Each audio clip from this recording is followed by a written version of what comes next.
Long before this island was named, before it was mapped and claimed by empires, it was a geological event, a teardrop of land lifted from the sea, its heart corrugated into a fortress of high peaks and deep valleys. This central massif, a knot of ancient, crystalline rock, is not simply a feature within the country.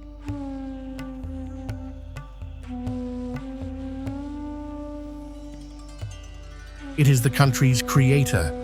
It is a great stone engine that intercepts the monsoons, dictates where the rain will break, where the island's great rivers will be born, and where life, in its most ancient and resilient forms, is possible.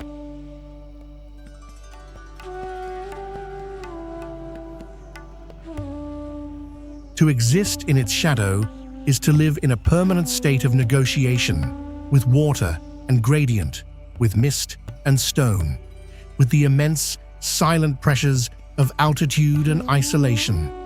This is the story of that negotiation.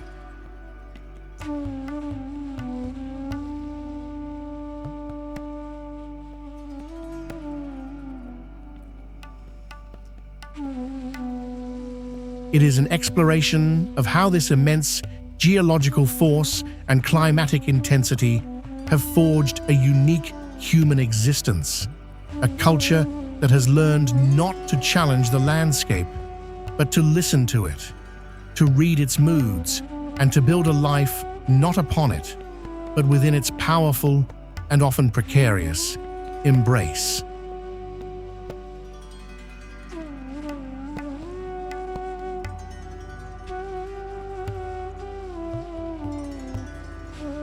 These are not empty spaces. They are not obstacles to be crossed on the way to the coast. For the people who inhabit them, they are the destination, the entire world, a complete universe of meaning and survival.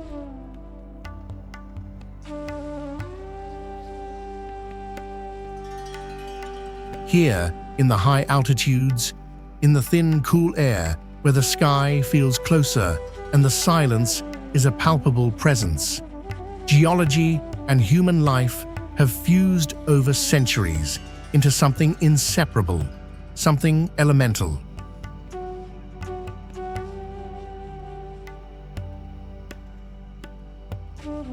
This is a world where the mountain is not just a feature of the landscape, but the organizing principle of existence itself, the source of the water, the anchor for the clouds, the spirit in the sky, the very texture of daily life.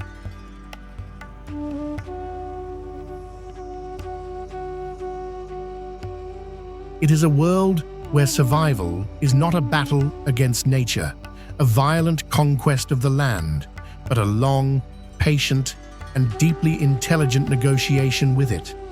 A conversation carried on not in words, but in the placement of stones, the planting of seeds, and the rhythm of footsteps on a steep, wet path.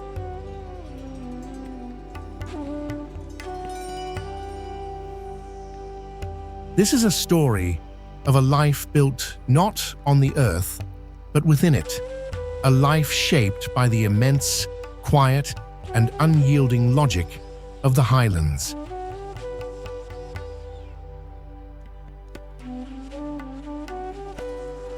In the central highlands, the land refuses to be flat. The Knuckles Range, a relic of an ancient eroded plateau, exists in a state of climatic extremity, a biological island within an island.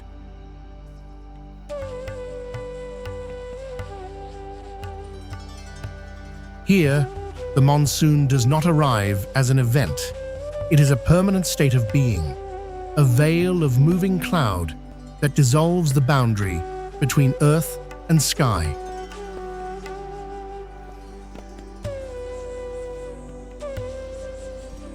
This constant moisture and wind have created a world apart, a separate chapter in the island's evolutionary story.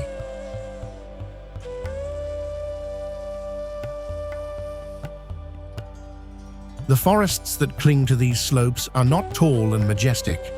They are dense, dwarfed and tenacious, a testament to a life that has adapted to relentless pressure.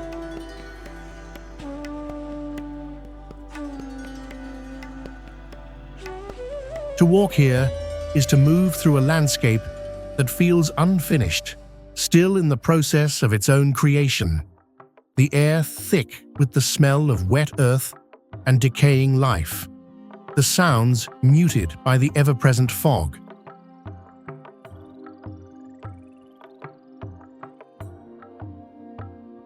The ground underfoot is a soft, damp carpet of fallen leaves, and the only constant sound is the drip of water from a million surfaces.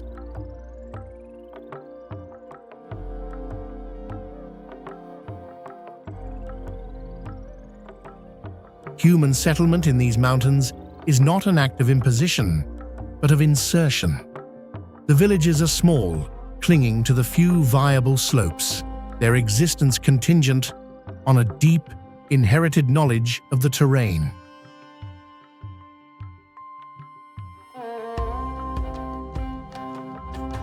Life is governed by the rhythm of the rains, by the logic of the watershed. The terraced fields are not just agricultural plots. They are a form of geological engineering, a way of holding the soil and the water on a slope that is constantly trying to shed both.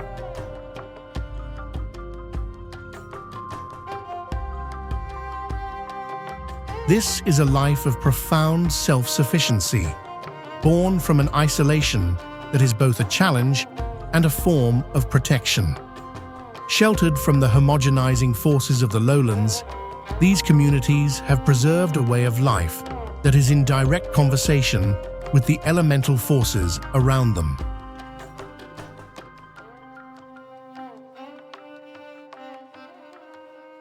The forest garden is not a farm.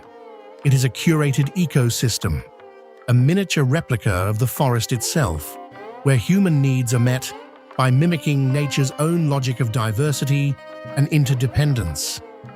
It is a conversation that has continued uninterrupted for centuries.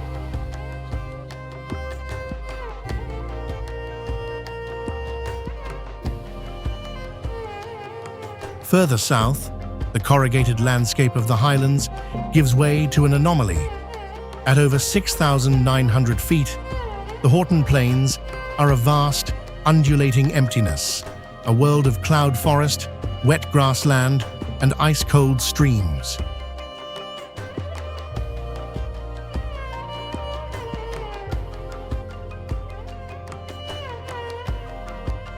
The air here is thin, the silence absolute, broken only by the wind moving through the tough grasses.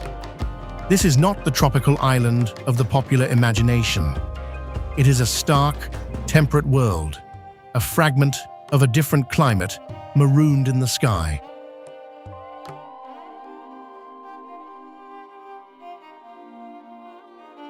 The stillness of the plains is deceptive. It is a landscape of immense fragility, its unique ecosystem entirely dependent on the health of the cloud forests that feed its streams and anchor its soil.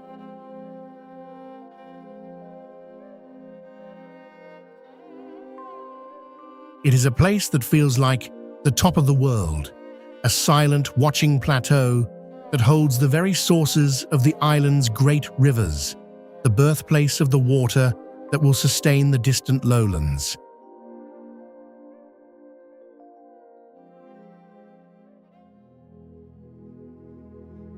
And here, the plateau ends. It does not slope or descend. It ceases to be. World's End is not a metaphor. It is a geological fact, a sheer, terrifying escarpment where the highland world falls away into nothingness.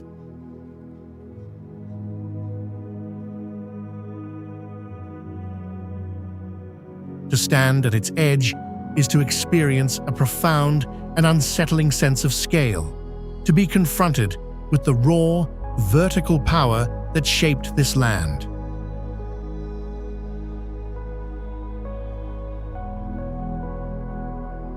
The abyss is often filled with a churning ocean of cloud, making the drop invisible, but all the more potent. A reminder that the solid ground beneath one's feet is a conditional privilege.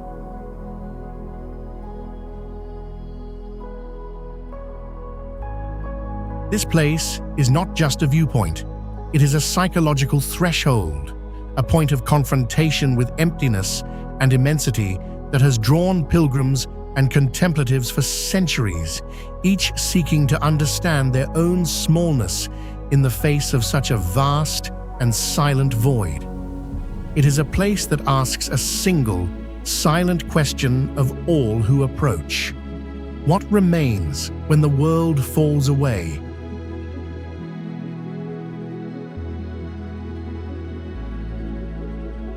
In this landscape of powerful geological statements, one peak transcends mere geography and enters the realm of the sacred. For over 1,000 years, Adam's Peak has been a point of convergence, a physical destination for a spiritual journey.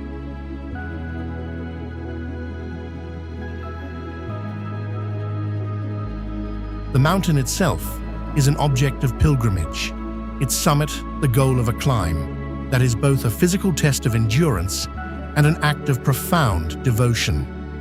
In the darkness, the individual is subsumed into a collective, a slow-moving river of faith ascending towards the sky.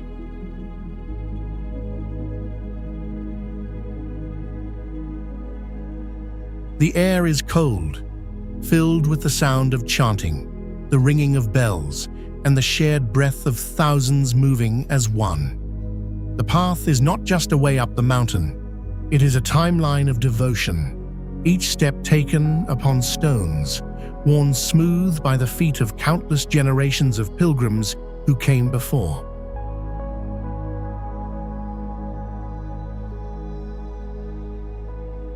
The summit holds a mystery that unites rather than divides. A depression in the rock, the Sri Pada, or sacred footprint, is venerated by 4 major religions. For Buddhists, it is the footprint of the Buddha. For Hindus, that of Shiva. For Muslims and Christians, that of Adam.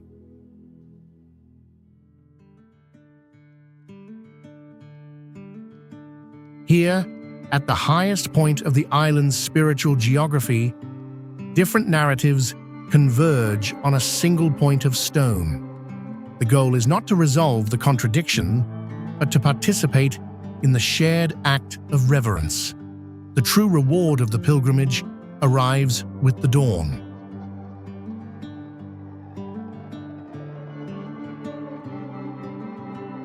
As the sun breaks the horizon, the mountain projects its own shadow onto the world below, a perfect pyramid of darkness that hangs in the air, a fleeting, miraculous vision. In that moment, the physical and the metaphysical become one. The mountain does not just offer a view, it offers a reflection of itself, a final, silent sermon written in light and shadow.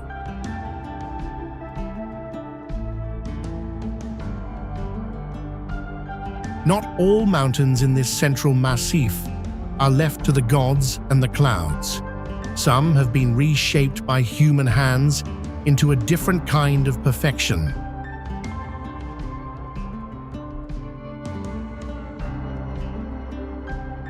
This is the landscape of tea, an agricultural geometry imposed upon a wild gradient. The transformation of these hillsides from dense forest to cultivated gardens is the story of a colonial legacy, a global thirst, and an immense human effort.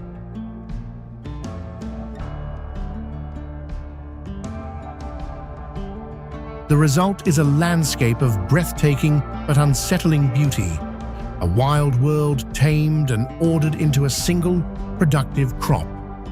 Life here is tied to the rhythm of the harvest, a daily cycle of plucking the youngest, most tender leaves.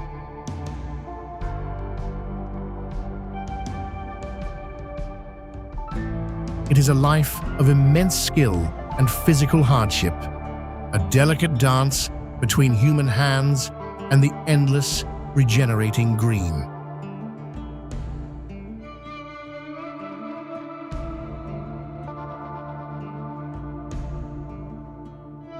Human engineering, when done with grace, can create its own harmony with the landscape.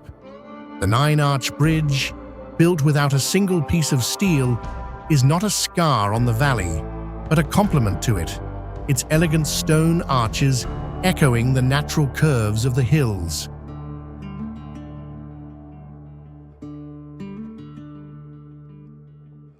It is a monument to a different era, a time when the machine and the mountain could coexist, and it is the geography itself that gives this place its power.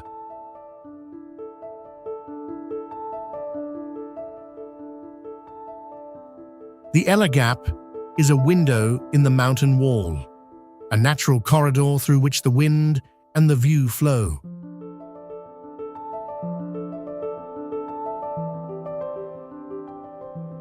To stand here is to feel the island's two distinct worlds, the cool, wet highlands and the hot, dry lowlands at once.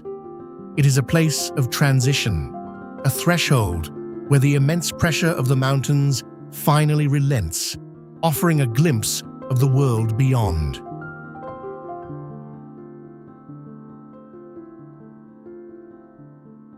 Where the highlands collapse into the plains, the earth offers a different kind of verticality, not a mountain range, but a singular, monumental assertion of stone.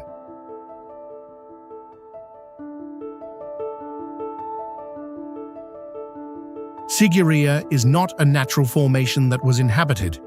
It is a geological feature that was weaponized, transformed into an architectural expression of absolute power.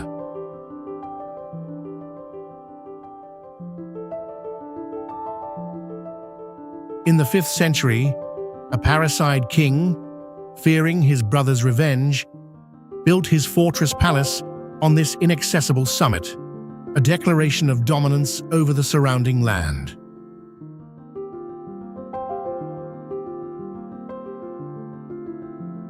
The city at its base, with its sophisticated hydraulic gardens, was a man-made oasis, an attempt to impose order and symmetry onto a wild landscape.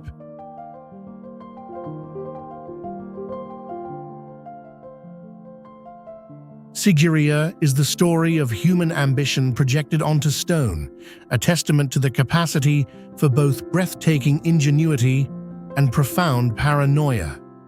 It is a conversation with the landscape, but it is a conversation that seeks to command, not to coexist.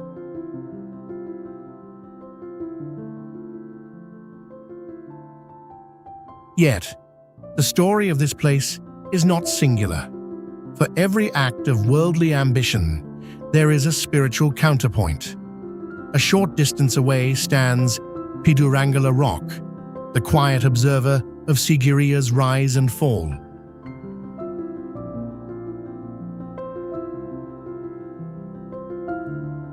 While a king built his fortress, a community of monks lived here in silent contemplation. Their monastery built into the rock's natural caves and overhangs.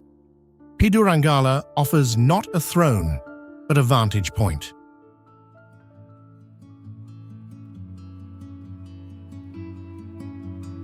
The climb is not a procession through galleries of power, but a humble scramble over boulders. The summit provides the most complete view of Sigiriya, a perspective that transforms the fortress back into what it always was, a feature of the landscape, its human drama, a fleeting moment against the backdrop of geological time.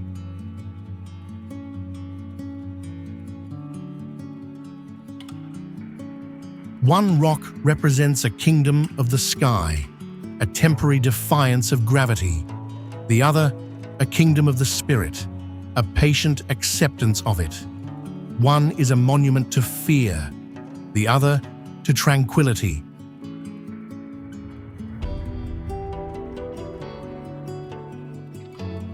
In the island's southwest, sheltered by the central mountains, lies a world that has remained largely unchanged for millennia.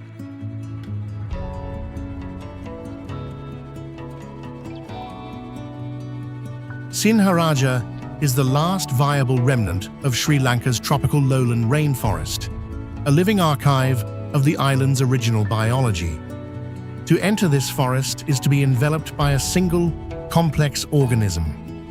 The air is thick, heavy with the scent of damp earth and blossoming flowers, and filled with a constant, multi-layered chorus of insect and bird calls.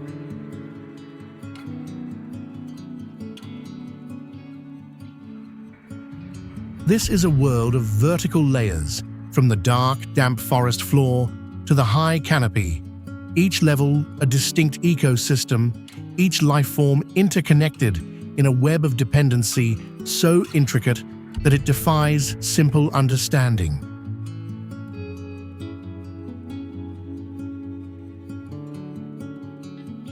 The logic of the rainforest is not one of individual survival, but of collective existence, a constant, silent, and deeply intelligent negotiation for light and life.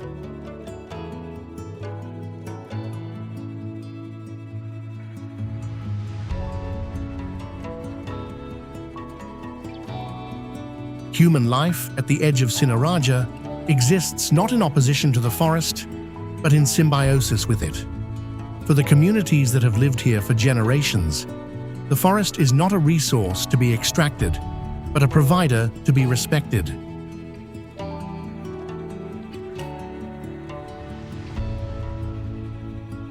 Their survival has always depended on a precise and sustainable relationship with this immense biological system. They know which plants provide medicine, which trees provide food, and which seasons bring danger.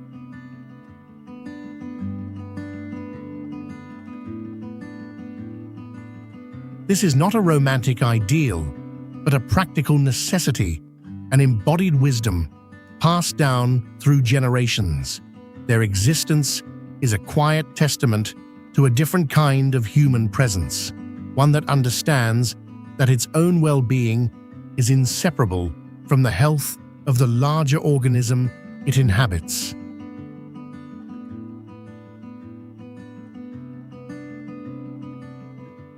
Yet, this ancient balance is profoundly fragile, threatened by forces from a world that has forgotten the language of this place.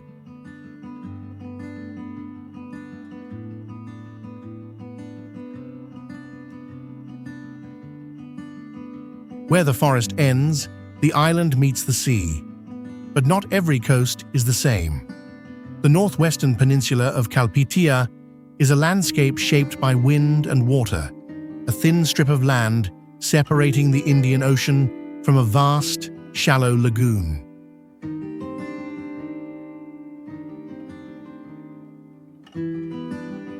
Life here is governed by the rhythm of the two monsoons, which dictate not only the weather, but the very nature of the sea. For the fishing communities that inhabit this coast, the wind is not an inconvenience. It is the engine of their livelihood, the force that powers their boats and determines the success of their catch.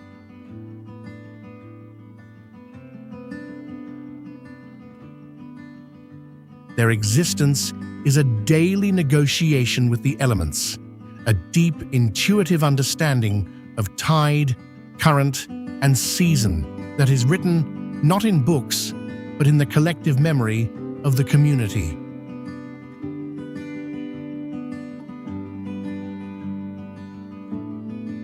Today, a new generation harnesses that same wind, not for survival, but for exhilaration, their kites painting the sky in a modern dialogue with an ancient force.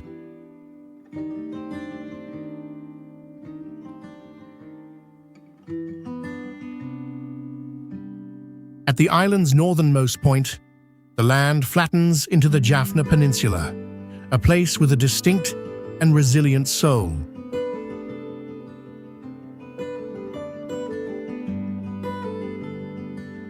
This is a landscape and a culture shaped by a different history, a different proximity to the Indian subcontinent, and the long, deep scars of civil war.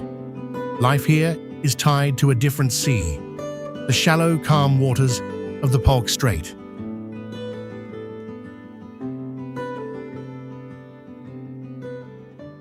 The Palmyra palm, not the coconut, is the defining tree, its presence woven into the food, the architecture, and the economy of the region.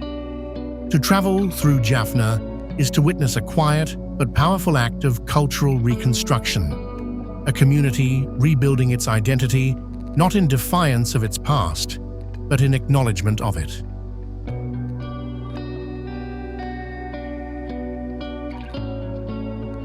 It is a place of profound endurance, a testament to the human capacity to find meaning and continuity in a landscape that has known both deep tranquility and immense suffering.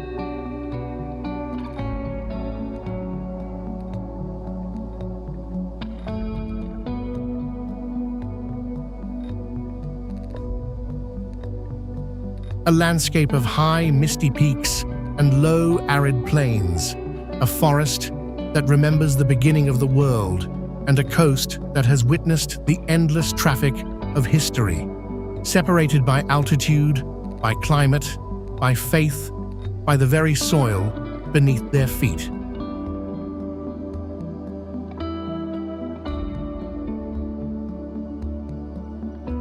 Yet beneath all the visible differences, a single, unifying logic repeats itself with the consistency of a natural law. In none of these places did human life attempt to conquer the landscape it occupied.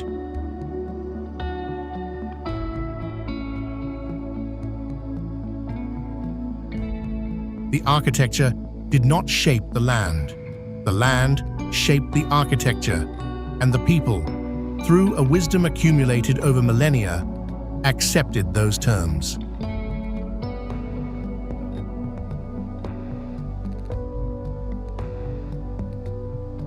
This is not a story of human dominance over nature, a narrative that has become so common in the modern world. It is a story of human accommodation with it, a story of humility, ingenuity, and grace, a long and quiet epic of adaptation.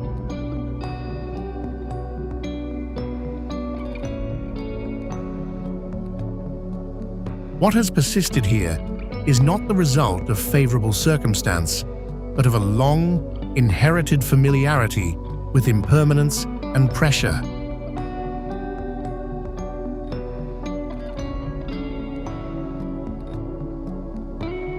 It is the accumulated understanding that the most appropriate response to a powerful and challenging world is not to demand that it change, not to fight against its fundamental nature, but to learn, across generations, the precise and subtle art of living well within it.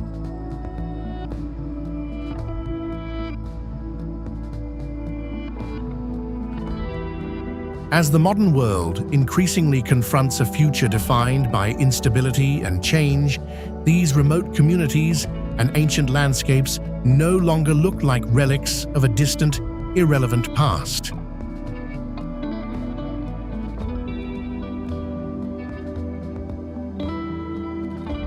They begin to feel like early chapters of a story the rest of the world is only now, with great difficulty, beginning to learn. They are a quiet but powerful testament that the most resilient civilizations are not always the ones that build the highest walls.